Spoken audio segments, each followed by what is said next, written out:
Okay, that should be okay. Welcome to our third episode of Kibitzer. Third episode. Is that how it's pronounced? Kibitzer. Yes, it is. It is now. All right. And I'm Peter, I'm Jackson. and today is Christmas Eve. At least on the time of this recording. At the time of this recording, it is. So, what's up for Christmas? I got nothing. You got nothing? I'm not a holiday guy. Not a holiday guy. Well, the malls have a lot of stuff going on. The local mall, Metrotown, has like the Nintendo shop that's selling a bunch of plushies and whatnot. All the Nintendo souvenirs. Not all of them. It's A lot of very limited. All Very limited. the official merchandise. What are you trying to say? Are you telling me China doesn't sell official merchandise? Well, they're probably all made in China. There you go. I think it's all valid. I mean, it's a gift and it comes from the heart, so therefore it should be valid, right? Yeah. Yeah. As long as you can find the appropriate gift for the appropriate person. I guess. And fits your budget. Yeah, and because everything's jacked up. I mean, looking at a plushie that that was looking at at the Nintendo shop, that was like $12.95. That's about average, really. That's pretty small. But in China, it's like $2. Because it's made there. It's $2. Yeah, that's the one thing I'm jealous of all the Asian markets is that a lot of the toys, plushies, figures, and whatnot are relatively inexpensive because they don't have to go very far. Well, that and then it's not really licensed. I mean, they're made by the licensing manufacturer, Yes. but not necessarily licensed for North America Yes, exactly. or even China. So all these special like UFO catchers and claw games in Japan, they have all these like fancy. Those are licensed, aren't they? Those are all licensed figures Yeah. for the arcades, and they're relatively easy to win. In fact, they actually have a second-hand figure market. Ah. So like everything you win there, you can resell it back.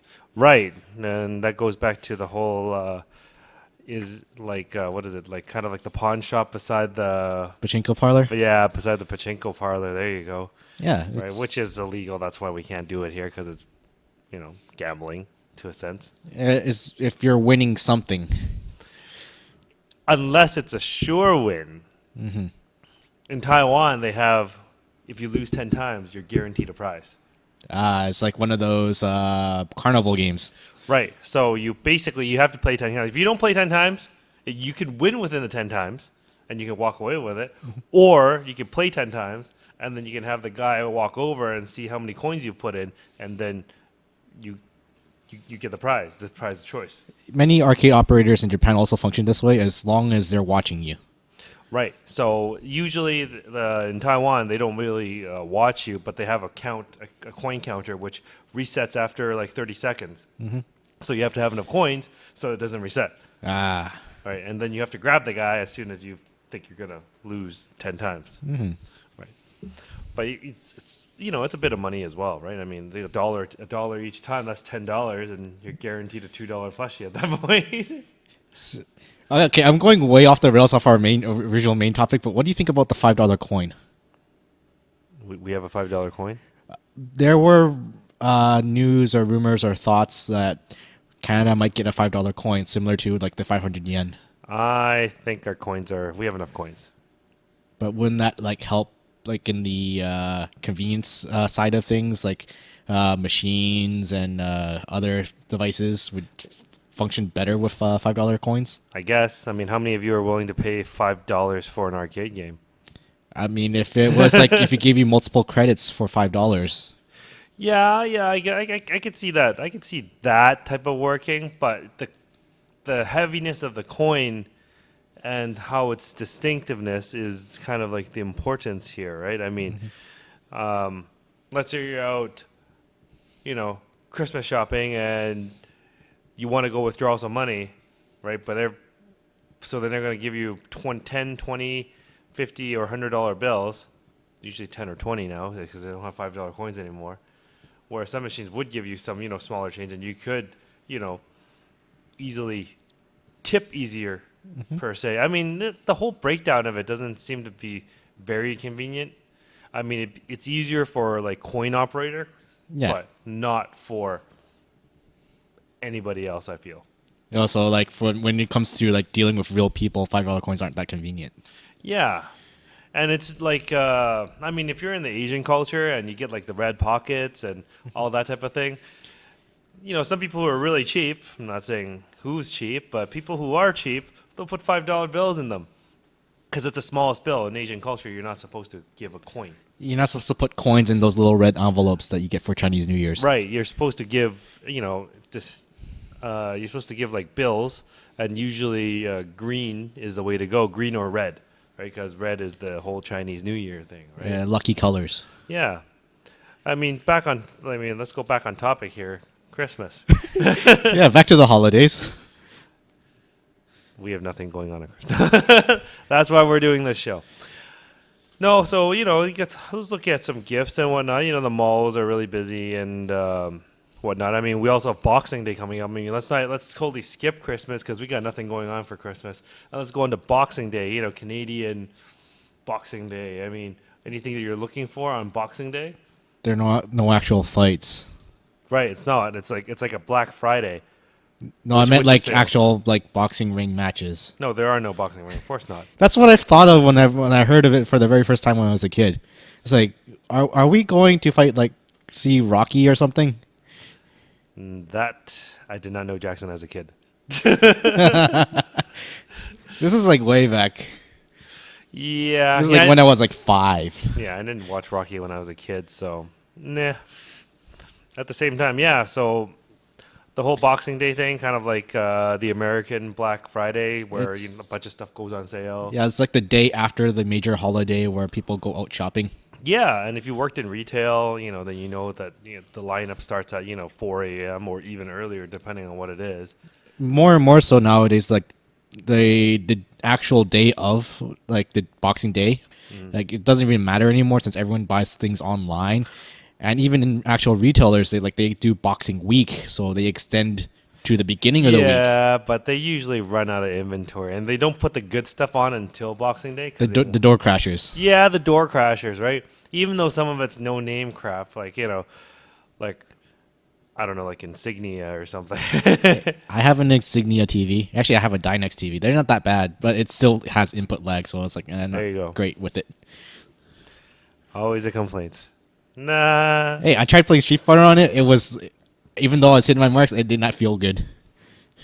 And I wouldn't even notice. I just usually play my losses on my crappy skills and whatnot. But yeah, there's a lot of stuff going on sale. Usually, I mean, I buy a lot of computer parts. Yeah, I try to. Yeah, electronics is usually the go-to item. But because of the whole dollar and US dollar thing, I don't think it's going to be very significant this year. At least at the time of this recording, it's like what, at least 30% compared Over to 30%. over 30% compared to Yeah. the American dollar. Yeah, so we're paying $1.30 something for an American dollar. Yeah, And usually that drives up the prices of electronics and whatnot. yeah. This inflation and cost of living. Yeah. Cost of living. So lame. So let's go into a little more happier mood. Did you have any happy memories in terms of holidays? Yeah, I guess let's go to a question. Let's go to the questions. Most memorable gift. You go first. Oh, That's right. most memorable. It's not really a holiday related for my memorable gift though. That's the tricky bit. I didn't say it had to be. Memorable gift. Oh, memorable gift straight up. This is back when I was 3 or 4. My dad likes to go on long car trips.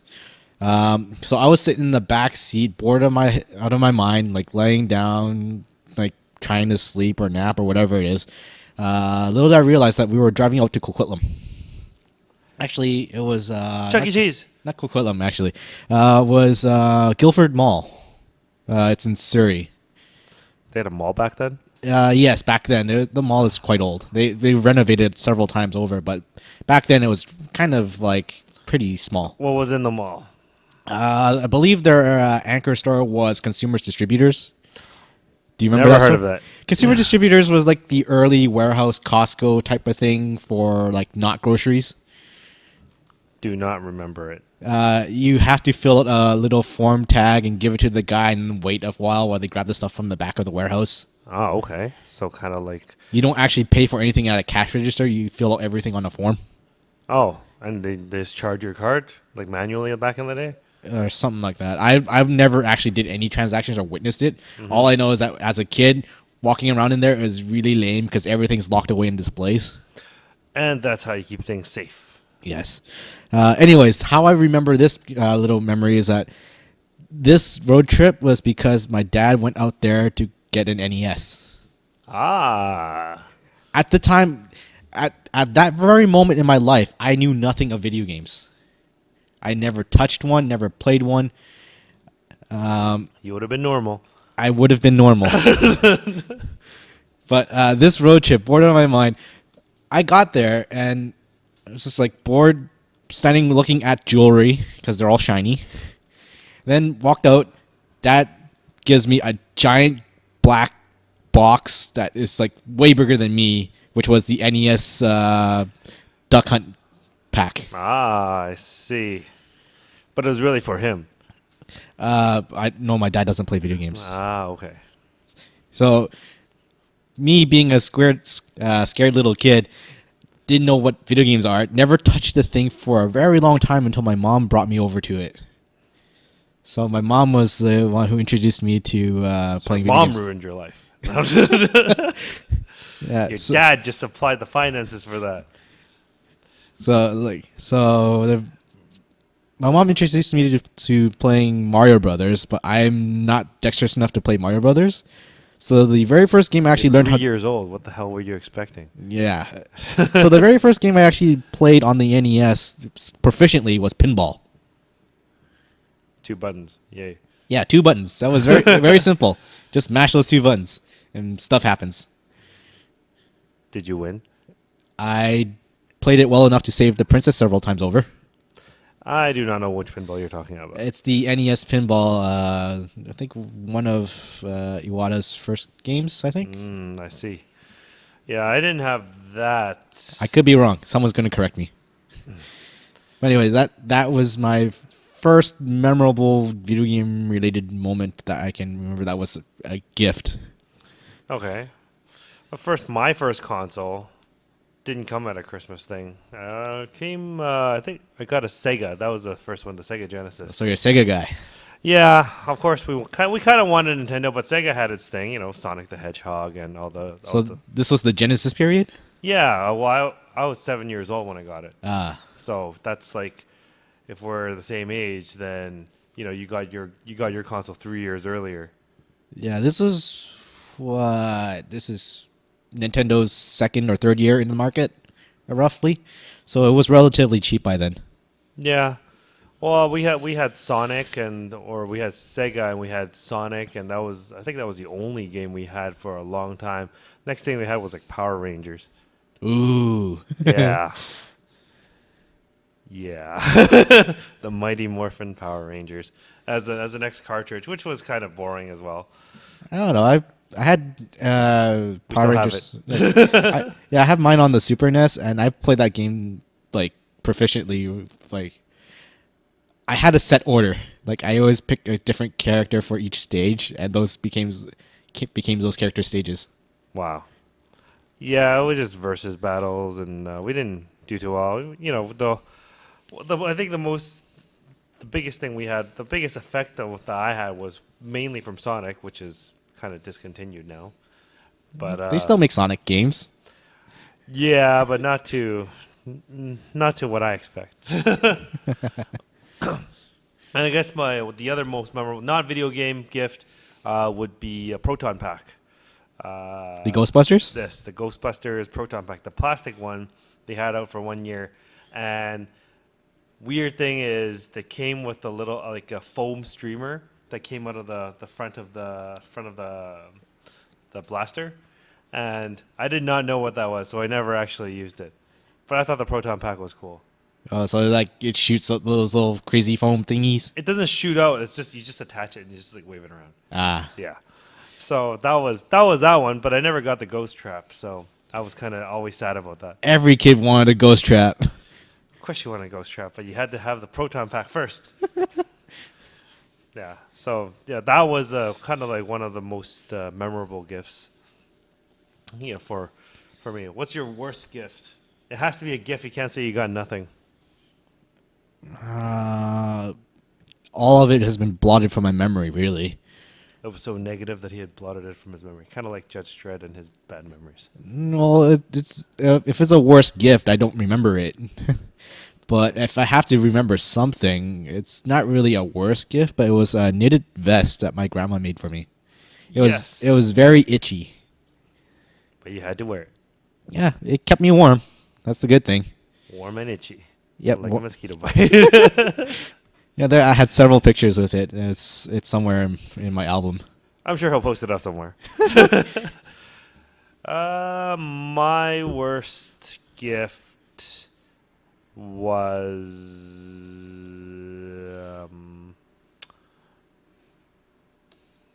yeah, you know what? That is a tough thing to do. Worst gift. If you remember your worst gift, put it in the comments below. Speaking of gifts, hold on. I'm going to be right back. And I'm here by myself. The world is not in balance again.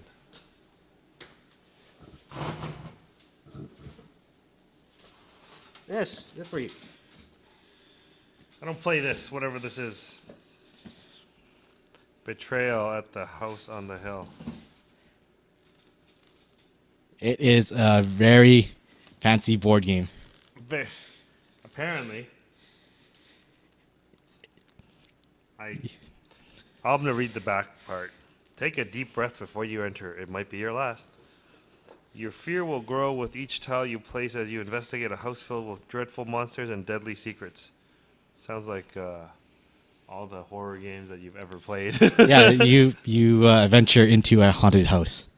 As you brave your way through each unique room, and you and other explorers must rely on each other to survive the horrors that await.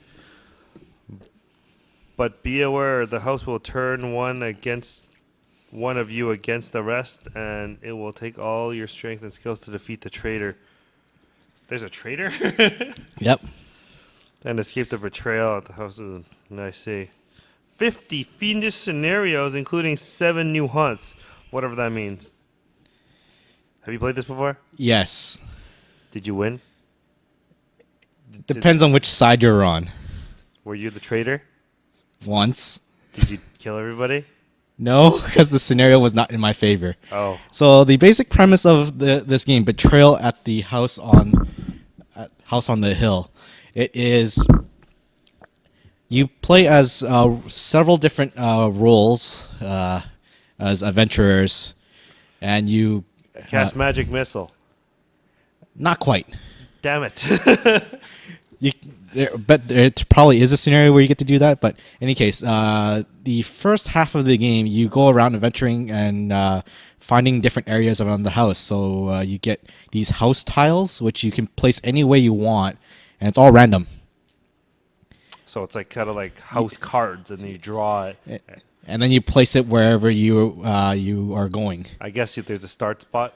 There is a start spot. Okay. So you venture around. The house gets built as you adventure it. So it's got that whole fog of war kind of thing in there. Yeah.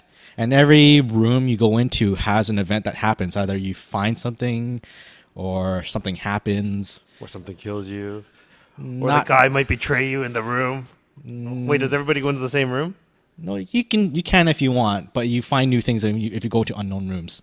Well, I'm saying that, let's say, so adventurers can explore on their own. Yes. So every time you enter a new room, you might find an item called I forget what it's called, but you find a special item which can trigger the event or the traitor. And depending on what item you find and what room you're in, you would open up the scenario book, and you play out that scenario. I see. So one could be like you find a magic ring which turns you to a vampire, and you throw zombies at your enemies, try to kill everyone. The fuck? Beep. Yeah. So Did that happen? yes. That is a. How the hell do you throw zombies at people? You get magic. When you find the relic, you become the traitor, and you get minions to come support you, and then it becomes you against the rest of the team. But if they're not in the same room, You have to go hunt them down. but do they know you're there? Oh yes, at that point everyone knows, but the traitor and the good guys or the rest of the team go off in separate rooms to read the rules and what they know, and the bad guys only know what the bad guy knows. The rest of the team only knows what the rest of the team knows, and each have their own goals of how to win. Okay. So it's cut. You can win together, or you can win by yourself. Yes, so the traitor would, in most cases, try to kill the rest of the team. Very Christmassy. Very. It's more of a Halloween gift, but it was one of those things like, that's pretty cool. Yes. It was one of the few zombie related things I could find within budget.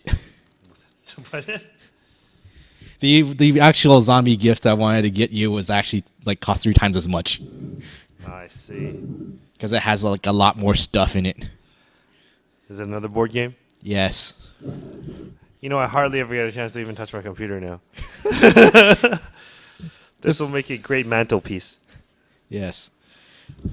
Or perhaps one of these days when we have more people and we can do a. Is there a YouTube thing that did one on this already? Yes. Oh, well, that's lame. Well, a lot of people are interested in watching people play because this is more or less how people would describe it as an entry level to Dungeons and Dragons. It's like 3 hours? 3 hours long? It takes about half an hour to an hour to play. half an hour to an hour? Yeah, because it takes Pretty short. Yeah, it's a very fast, relatively fast game, and once the game ends, you reset and try again. And you're dead. Exactly. That's not bad. So yeah, for sure. You know, we'll get a chance and we'll explore this and perhaps with some new guests and whatnot since we have no audience today. Yes, it's just by our lonesomes today. Yep, after 14-hour shift. And I will be working tomorrow as well. And Oh, Merry Christmas. yay. And apparently, I'm not going to mention what company I work at, but our union decided not to pay us any stat holiday, so we get regular pay. And I did not know that. Ooh. That is terrible. I wouldn't have volunteered for 14 hours had I known that. Oh, wow. Yes. And moving on, is there anything else you got in that bag, or was that it? So for other people. Oh, okay. I can bring them out if you want to take a look at them. Let me see the gifts. Let me see their haunted Christmas gifts. This thing. The Resistance. Terminator! Not quite. Oh, it looked like Terminator. The whole red dot thing on the eye makes it look like Terminator. It's not quite. This is the game about trust and betrayal. I see. The Resistance pits a small group of Resistance fighters against a powerful and corrupt government. The Resistance launches a series of daring missions to bring the government to its knees. Unfortunately, spies have infiltrated the Resistance ranks, ready to sabotage and carefully crafted plans. Wow. So essentially, everyone is on the same team, except again there is a traitor amongst your group. It's always that one guy. The traitor is a saboteur. He wants all your missions to fail. Do we know who that is? Only the bad guys know who the bad guys are. I see. Are there multiple? There can be if there's a large enough group. I see. So it's all about voting. So this is very democratized. It teaches you about camaraderie and whatnot. Well, I thought you So were gonna say teaches you how voting fails or something. well, that too, because each person it goes around as a committee. So each person gets a chance to become the leader, chance to be the leader of the mission. Even the saboteur. Even the saboteur. And the leader decides who gets to go on the mission, and for that particular mission, and that mission has required number of people to go. So it might need 3, might need 4, might need 5 people. If you don't have enough people, do you skip? No, there's a minimum group and a maximum group. That it can go anywhere between like 4 and 10. Oh, okay. Or some big number. And if you add more cards to it, it can even go even bigger, but that becomes kind of unwieldy. Yeah, like I don't. Yeah. So you don't actually play any missions or anything like that. It's all about the vote. So once the team is decided, well, first everyone decides whether or not they believe in that the team is gonna pass or fail, because everyone wants that team to go or not. So first vote is for the team, for the agreed upon team. If no one agrees for that team to go, then the leadership moves on to the next person, and that person decides who wants to go on the mission. Same mission or next mission? Same mission. Wow. And you get to go for that particular mission. You get 5 chances at voting for the team. If no one can decide that on a team for that mission after 5 turns, bad guys have won. They have caused enough distrust amongst the team, or amongst the resistance in this case, that bad guys have won. I see. It kind of goes like the whole terrorist thing and the terrorism. Kinda. Like if they terrorize us enough and we don't go outside, they've kind of won. Well, technically the resistance would be the terrorists, since they're going against the government. Well, it's a point of view. It's all relative. Yeah. In any case, once the team, if the mission team gets voted to go, all the good guys have to vote pass for the mission. The mission is a success, thumbs up. Mm-hmm. The bad guys, however, has a chance to either vote success or fail. Okay. And it only takes 1 fail to fail the entire mission. Well, that's lame. Yes, but that's the whole point. You have to pick a team that you know can be trusted to put success down. That's right. I would probably have to beat somebody up in the middle of this. And this is where you're the traitor. and this is where a lot of discussion comes about. This is all about, can you fake out people to think that they're the bad guy, or can you secretly know who is the real bad guy or not? I see. And there are variants to this game as well. There are actually role cards as well. So there are actually characters that have special abilities and whatnot, and extra expansion packs for that kind of thing for different missions. 5 to 10 players. Yeah. But you can't go less than 5? It'd be rather difficult, because then you would know by process of elimination who would be the bad guy is. That's right. To the mirror, you, Jackson. But yeah, no, that seems like another interesting one. I got one more. One more before we close it up for today. Forbidden Island. Kind of like Dead Island. Kinda. It's very Indiana Jones-ish. It looks Indiana Jones-ish. This game is everyone against the game. Hold on. National competition winner, Mensa Select. That means you gotta be really friggin' smart to win this thing. Or just really smart people who made it. But it's a competition, so. Yeah. This game is similar to the original zombie game I wanted to get you, but this is a much more simplified version. You deal a random number of cards as your island cards, and these represent locations. And over time, the island is sinking, so the water level rises. Tap 2 island. Counter spell. Exactly. So you and your team are supposed to go and find 4 treasures on this island and then make your escape. I'm happy with 1. And again, with many other these kinds of games, every player has a specific role or ability. So some can help prevent the island from sinking. Some can help throw a player to a different spot, and whatnot. So every turn you go. You played this? Yes. What the hell you keep playing all these games? We have a board game club at work. Oh, I see. So Did you win? Did you get your treasures? it's kind of hard sometimes because it's all random. I see. So because even though the way the island tiles are laid out are random, where the treasure is buried is random, and how you get there and how you make your escape can sometimes get lost because when you think you figured out your path of escape, the island sinks and your path is gone. What about that guy who makes the island not sink? He can only make that one tile not sink. Oh. Well then. This looks kind of interesting. This is you against the world. And the world usually wins. Sometimes.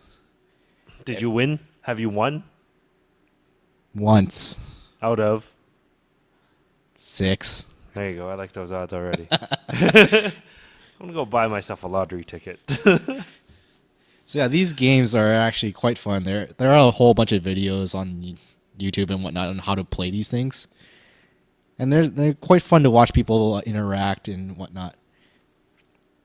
Yeah, sounds like an interesting time killer for sure. I like the shorter games. This one sounds like a longer one. Forbidden Island, Yeah. it can go pretty quick depending on how lucky you get. That's like, and you're sunk. Yeah, like there are if you get a really bad roll, you might get like 5 island sinks in a row, and it's like, then you're gone. Wow.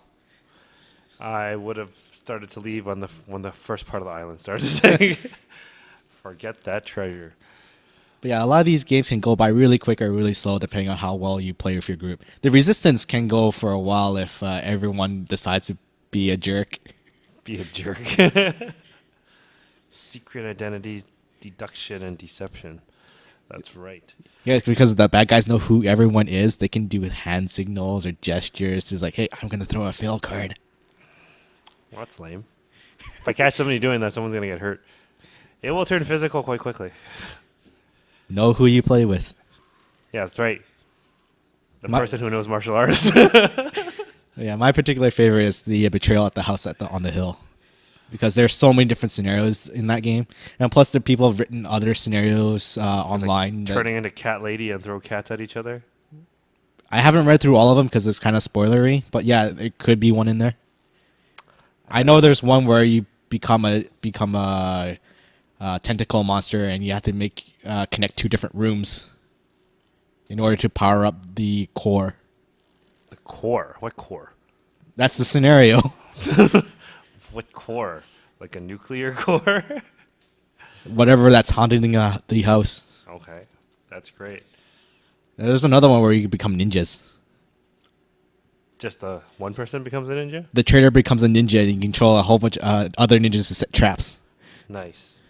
But you can't throw ninja stars at the person. Oh, if you're at direct line of sight, you can. Nice. But then the other guy has a gun. Oh, well. You can find a gun. Well then, I'll set my traps. And yeah, so these are the gifts that that Jackson have brought in to the show today, and I hope everybody got the gifts that they were looking for. I mean, obviously this year's economy is not so well and whatnot, but nonetheless, something is always better than nothing. Find what you enjoy and do it. In this case, find what you enjoy and buy it. Or share it. Sure. I'll play this game by myself. No. You can. There are ways. Yeah, multiple personality disorders and whatnot. Hey, that's a serious problem. That is a serious problem. But in any case, wishing everybody a Merry Christmas and Happy holidays. Happy holidays. Yes, if you're not celebrating Christmas, of course, there's controversy on that too. And we'll Politically correct. yeah, like playing a haunted game on a Christmas. That's politically correct. Sounds like more of a evil thing to me. These are all evil. Everybody's gonna die here. No, you don't die in the resistance. You just fail, and You just fail. then the government just takes over and just dismantles your group. No, the government just goes on doing what it's doing. Right. Okay. So yeah, that's it for Kibitzers for today. What's the show? Kibitzers. There. And once again, my name is Peter. I'm Jackson. And we're out in communication. Yay.